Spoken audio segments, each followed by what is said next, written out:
Morgan here. So today I'm going to be making a DIY shampoo bar. I have not been very happy with just using like regular commercial shampoo. I feel like it's just stripping my hair and making my hair just awful. And especially in the desert, I want it to be more moisturized. And so I'm trying to work towards something like a shampoo bar that, you know, its whole purpose is to really moisturize your hair and to bring those oils back into your hair naturally.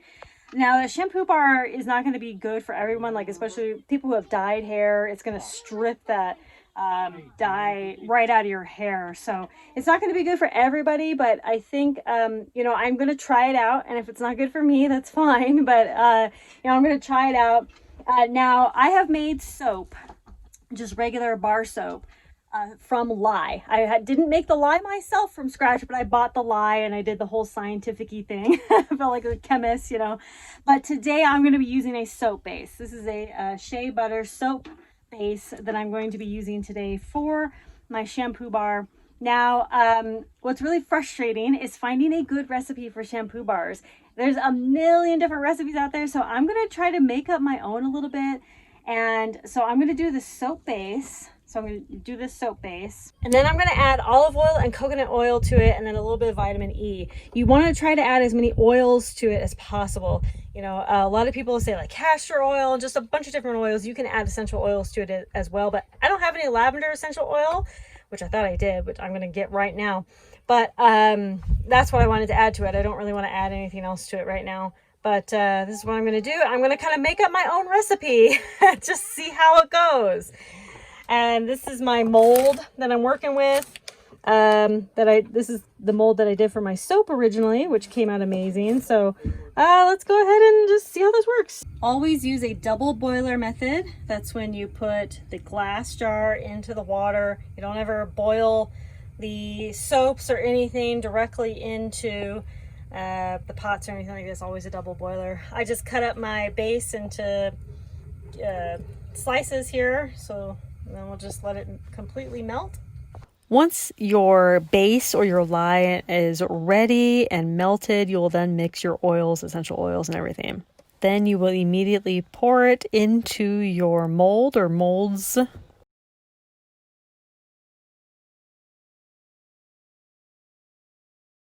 Then I simply wrap it and we're going to let it sit for 24 hours. Okay, so it's been 24 hours.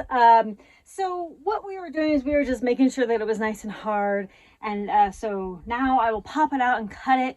Now the thing with, if you're working with regular lye, you know, if you're working with not regular lye, which is with lye, you will need to make sure that it cures for at least 4 weeks. That's with soap, you know, whatever. If you're working with straight lye, you will need to let it cure for 4 weeks. But because we're working with a base, just as soon as it's hardened, and I just gave it 24 hours just to make sure that it's hardened, it's good to go. Yep, so we're just gonna pop it out. I got my soap cutter here. Silicone molds are so nice. It literally just pops out so beautifully. All right, so now I'm just gonna cut it up here. I don't know how big. I'll start with that size. Ooh, cuts nice, real soft. There's no cracking or anything. Look at that, it looks really nice. It looks really soft. I'm not sure what that is. It's like a little bubble. Anyway, it feels really soft against my skin. It feels almost like a lotion bar. But now for the test. I'm obviously not going to show you guys washing my hair, but I will take this into the shower and I will wash my hair, and then I will let you guys know how it went. Okay, so we just took a shower and I used the shampoo bar for the first time. I will tell you 2 things I've observed. One, it's a lot different using a shampoo bar instead of like a liquid, duh, right? You know, I just didn't really think about it, but using a bar to wash your hair, a little different. It gets a little, it's not bad. It's just like, it takes a little bit of getting used to. Like it just takes a minute to get that bar kind of all around.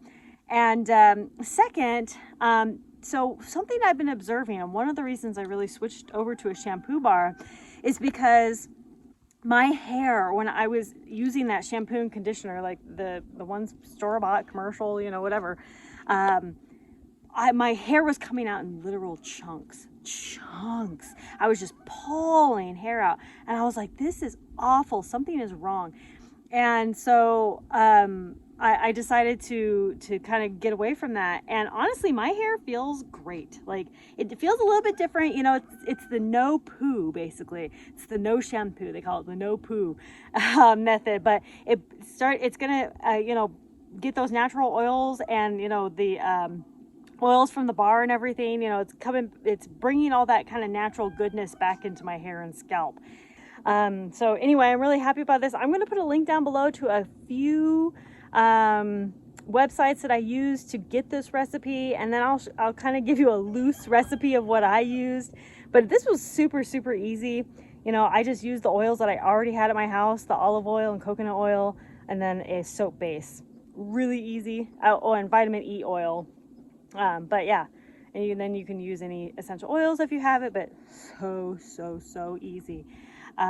Anyway, thank y'all so much for watching. This is I'm not going back to regular shampoo and conditioner. My hair feels soft, amazing. It feels really good. So thank y'all so much for watching. Conquer tomorrow by preparing today. I'll talk to you later. Bye.